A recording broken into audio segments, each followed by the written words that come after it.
Nadaanan natin tong Sea of Clouds dito sa may Binuangan, Dupax, Nueva Vizcaya. Itong Sea of Clouds, isa ito sa mga pinakamataas peak point at tanaw rito ang mga kabundukan ng Bambang, Dupax hanggang Bayumbong. Itong Nueva Vizcaya, bulubundukin and then mabato. Kaya siguro dito concentrated yung mga bunkers na ginagawa ng mga Japanese. Nakikita rin ng ating satellite dyan kung gaano kadami kasagana sa Yamashita Treasure ang probinsyang ito. Kung ang biyahe nyo papuntang Isabela o Cagayan Valley, kaliwat kanan itong sa Nueva Vizcaya, makikita nyo yung mga kalbong bundok. Iyang mga kalbong bundok na yan, loaded yan with bunker.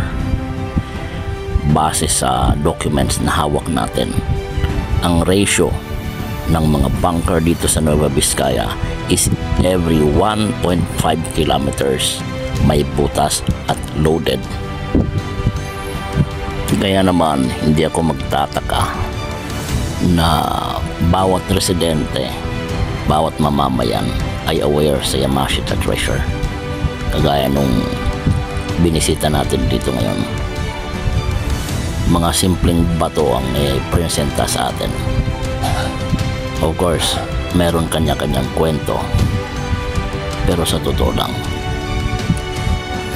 malawak ang sikreto ng probinsya ng Nueva Vizcaya.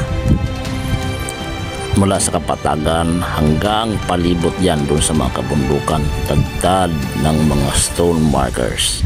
Palatandaan yan na maraming bunker, sunod-sunod ang mga bunkers sa area na ito.